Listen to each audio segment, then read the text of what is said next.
Bravo, Bravo, Bravo, Bravo conversations, yeah, they gon' go, yeah, we kicking shit on Bravo, we kicking shit on Bravo. Bravo, Bravo, Bravo conversations, let it flow though, we kicking shit on Bravo, presenting shit on Bravo.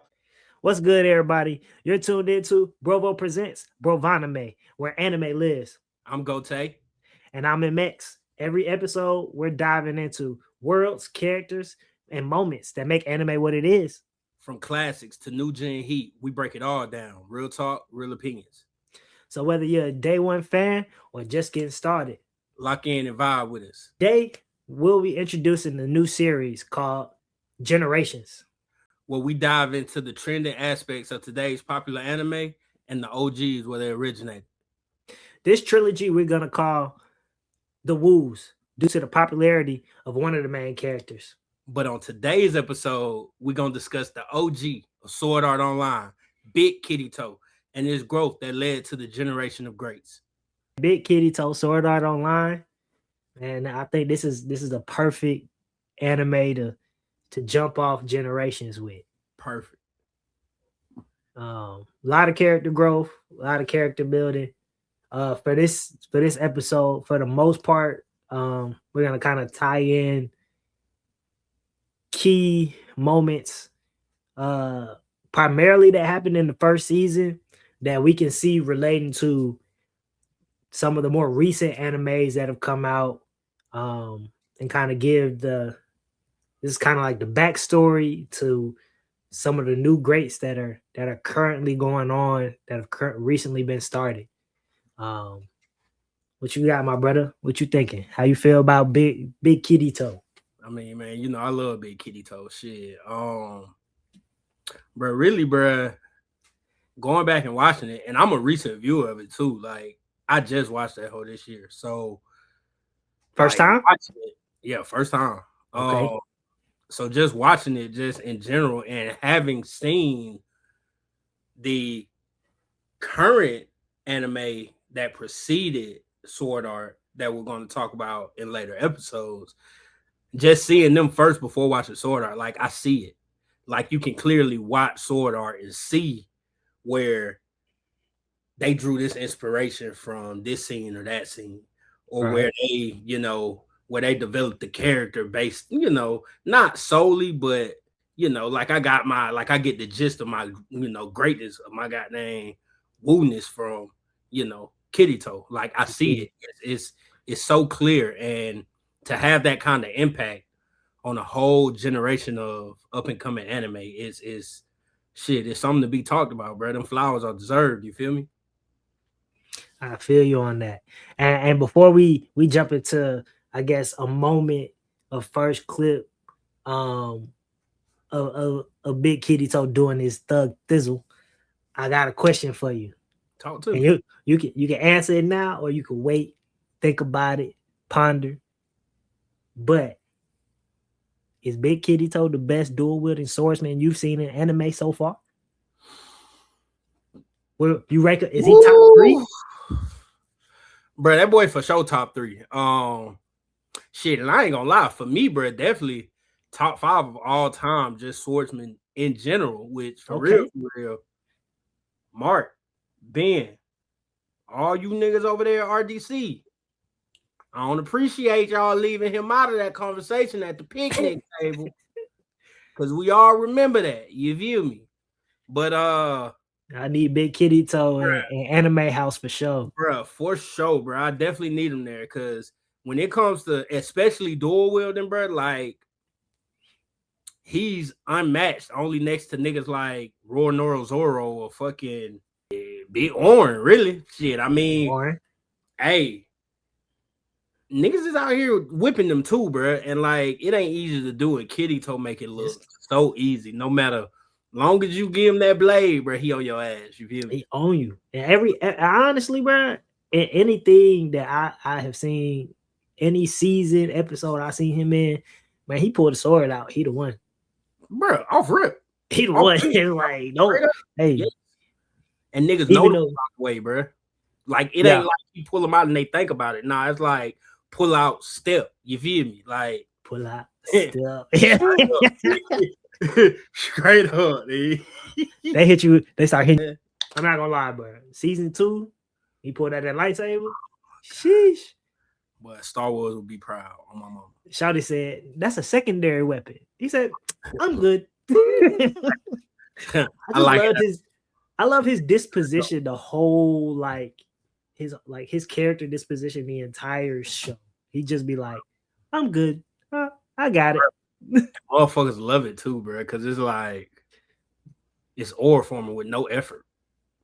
He really be seeming corny until he get to work on you. Like, oh, hold on, wait a minute. The whole star flocking there with nigga. Damn, why they fucking with him like that? Cause he that nigga. Man, I'm trying to tell you.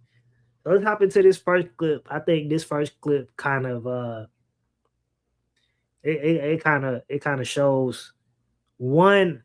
I think it kind of shows one just the basis as Kirito as a character. Just gave you the reel on how Sword Art as a show was gonna go. And honestly, bro, it kind of gave you the beginnings of the other two shows that we have for this series as well. Because they both of the other two shows that have come post Sword Art Online have moments similar to this first clip. So we're gonna hop into it real quick. And also, man, y'all let us know, man. Y'all tell us, is Kirito top 3 swordsman?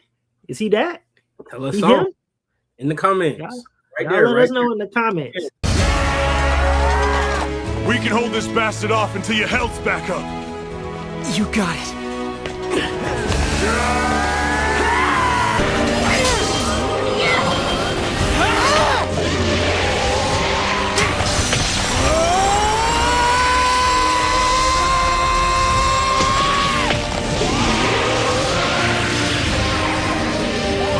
They made that shit look like breakfast meat, boy. He carved all into that thing.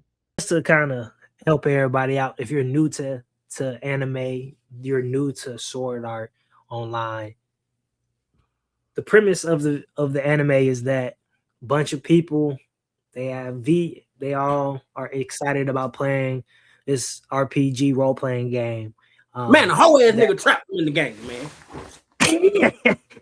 I mean, that's the premise of it. They get trapped in the video game, and the only way for them to get out of the game is to beat all of the bosses on every level. Now, spoiler alert, if you ain't never watched it, the person who trapped them in the game is playing with them. And he in there too. He in there too.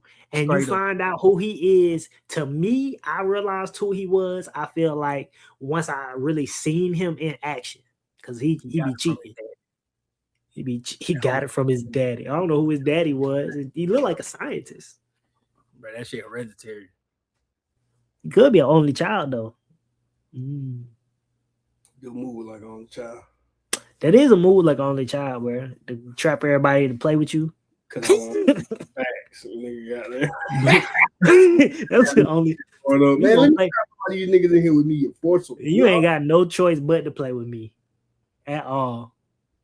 So with that first clip, my brother, with this being really an introduction to Sword Art for you, because this is the first time you watched it, what did those first couple of episodes bring you? Like, what did you think after seeing that? What was kind of your route? Honestly, man, I really like the premise of the whole thing. Just the whole like getting trapped in a virtual reality thing. I think it was a good concept, especially for the time that it came out, because you weren't really seeing too much of that. It kind of forces you to like kick into survival mode, even if that's not like your, everyday modality. You feel me? Like, to trap a motherfucker in something where it's life or death, bro, that can change your whole aspect going forward, which you later see in later seasons. Like, that's a pivotal moment in somebody's life. Somebody do some shit to you like that. Like, it changes you forever going forward. Like, shit is different. just the way you view the world is different. And that definitely shows in the later seasons of the show. But also just watching that and just watching like, especially that first battle, that first boss battle. Like I said, I watched Big Woo before I watched Sword Art, and like it's like watching a battle I've kind of already seen before, but in a different, like it showed me just how similar and just how much inspiration like the creators of today drew from the creators of Sword Art. That's a fact. I mean, even to that thought, bringing up the third anime, Orin, like that kick that this a scene somewhat similar for him, just early on in the series where he kind of has to do some battle that he wasn't really prepared for, but just found a way. You know what I'm saying? I think to me part of this too, just kind of like it gave you that future side of like teamwork is important to survive this. Like, granted, in part of his monologue, he spoke on how he kind of was like, I'm gonna separate myself from everybody here just because I work better alone. And I don't want to be feeling no way if somebody dies. Bro, protect your peace, nigga. Shit. Gotta do that. 1,000% protecting your peace, which I think kind of leads us to another moment that I think we've definitely seen inspired in other series. So go ahead. There's a scene where his biggest fear, from what it seemed like, happens during the dungeon raid. So we're gonna go ahead and let's see if we can get this clip added.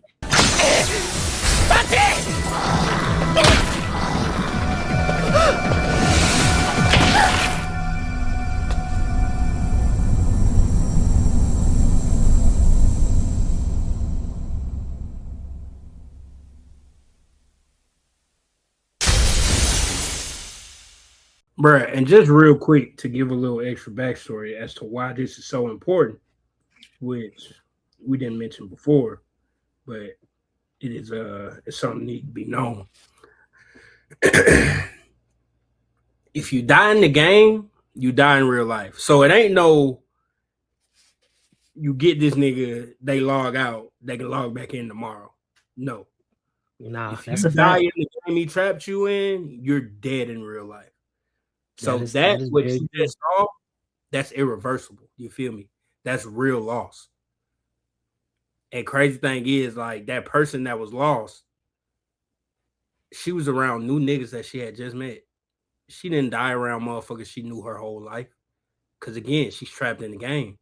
They don't know her last words. They don't know what she was doing weeks before her death. All they know is she's trapped in the game. And they soon find out that she wasn't strong enough to make it through said game. And I don't think it wasn't even to me. It wasn't even just that she wasn't strong enough. I think that she wasn't, as you brought up earlier, she was not in a space where she was thinking survival prior to being trapped in this game. And if you've seen the show, you kind of know Sachi as a character, and then just kind of like where as before where Kirito was like, man, I don't want to be around y'all because when y'all, I'm gonna level up, and if y'all start dying, I'm gonna feel bad. To give some extra information, this is, I would say, maybe a spoiler for those who have not watched. This is a spoiler. Kirito was probably one of the highest level characters in the game at this point when he decided to join the party after saying he did not want to work with anybody. she the one who won him over. And she partially was one of the ones who won him over because she reminded him of his sister in the real world. So he wanted to help her, help them all live throughout the game and beat the game and be able to go home to their families, which It's very honorable. It's it is a good mindset. Like, I love to hear it, but realistically, he wasn't ready. But bro, they went into it ill prepared also. Which they're correct. They were lower levels than him, but also they were naive and he wasn't as forthcoming as he should have been. So, which is why I feel like part of it was him not wanting to disclose his power level because he was way stronger than him. Like, I think at this point he was soloing bosses when he joined the party. Like, he had the ability to just be like, man, I'll go fight him by myself. This showed that, one, his biggest fear is losing people. He doesn't deal well with losing people. And if you are familiar with the episode, he goes on to look for a revival. There is a revival stone that you can use to bring somebody back, but finds out once he receives it, it's like, but it's got to be within like 15 seconds of them dying, which she had died well before. It had been way longer than 15 seconds since she had died because he wanted to bring her back. But everybody in the party that was with them also died. He was the only one who survived. Lone survivor, man. Because he was strong enough. Down on the fact that I don't need niggas. Like, I should really be by myself. But most of his draw of not needing people was because of this exact scene. He didn't want to see nobody suffer. He didn't want to see nobody die because we didn't know how he could handle it, and I don't think he did either. Shit really traumatized him, bro. Very traumatizing. But again, like I said, that scene alone also was recreated over multiple different animes in today's culture. Very much so, which we will get into once we get into we'll get into a couple after this, like a little sacrifice type vibe, bro. For some reason, that is necessary for growth.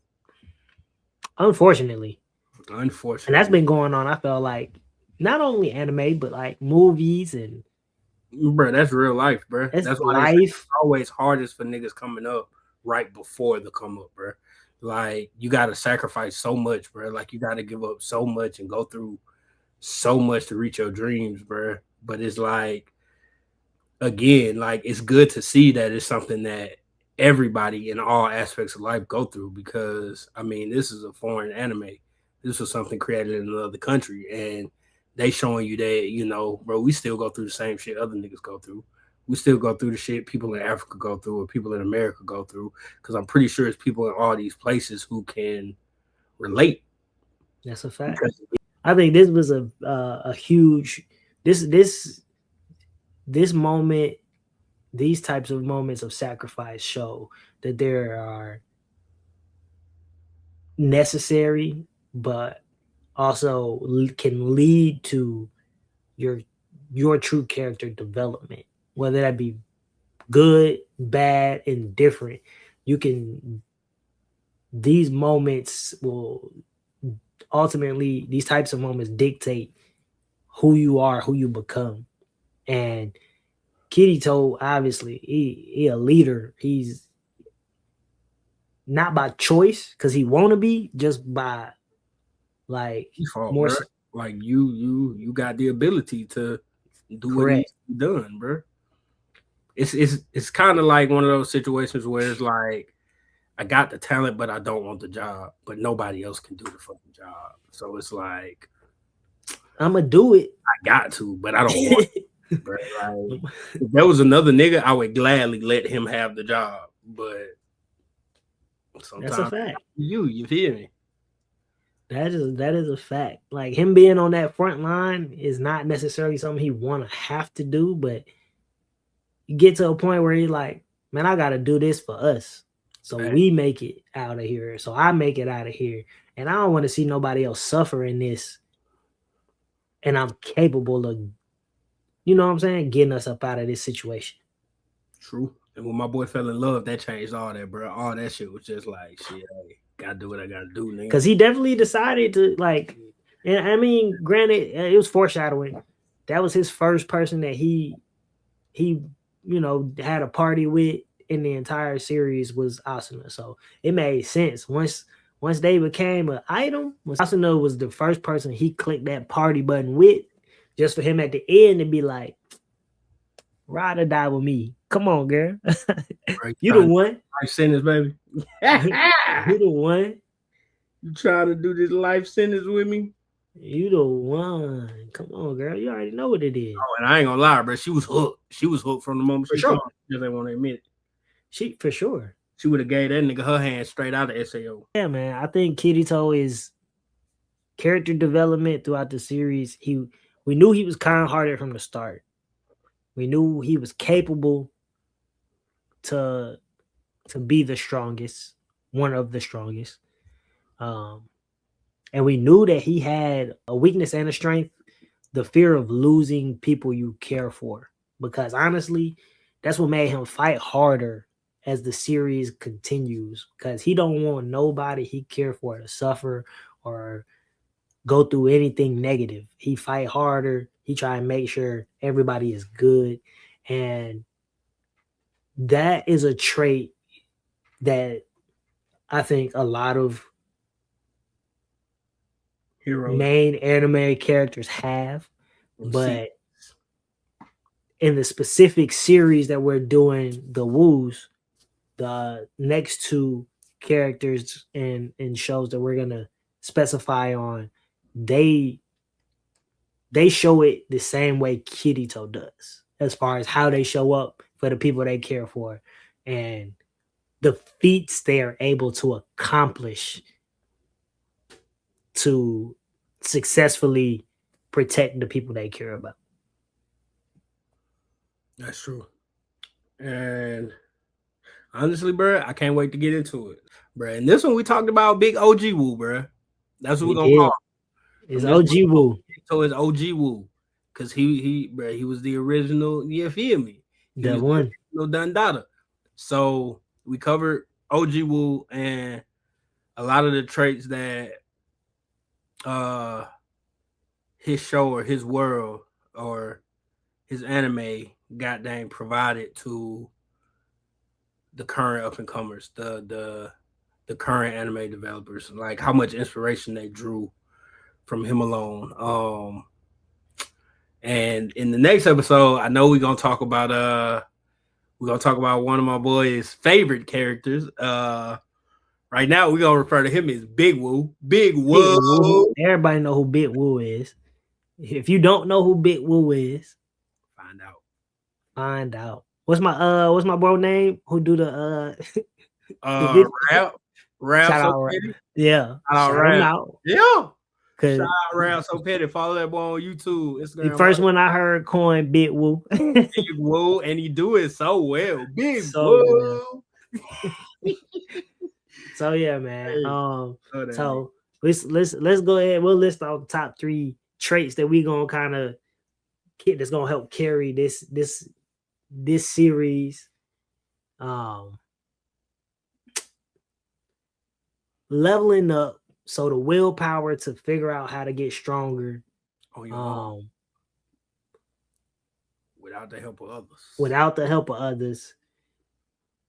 2, with that combined, man, I'm really the boss of this.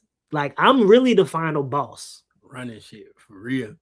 Because as we continue, you're gonna see this trait in the next 2 characters that we portray, because they both are also the final boss level shit, and in their shows. Respectfully. And number 3, man, people matter. Like, the people around you matter, and that's what makes them stronger. Facts. It may be a weakness to you that the people about having people around you, but to be honest with you, they also can be your main core of strength on why you continue to level up and become the final boss. As we close out today, y'all share y'all thoughts. Drop some y'all, man. Let us know. Yep, drop something in them comments. Tell us what you think about Sword Art Online as an anime. If there's anything further you would like us to discuss with this anime or any other anime that y'all are up for discussing, drop them in the comments. Don't forget to like the video and subscribe. See some more, you feel me? Because it's a lot coming up on Brovo Presents, man. Shit, tune in, man. Tune in for more Brovo Presents, more Provo anime. God dang, we're gonna be dropping gems, man. As always, man. We're gonna hit you with some shit niggas ain't talked about yet. So tune in, man. Tune in, like, comment, subscribe, and maybe we might just talk to you one day. Talk to me, look. Hey, they call me Big Go Take. You talk, I talk back. That's all I'm saying. Shout out my boy Quay. Don't come up here talking crazy. You will get the boot. Straight up. Again, I'm gone, man. Big Go Take. See y'all later. Brovo conversations, yeah, they gon' go. We kicking shit on Brovo. Brovo conversations on your station, yeah, we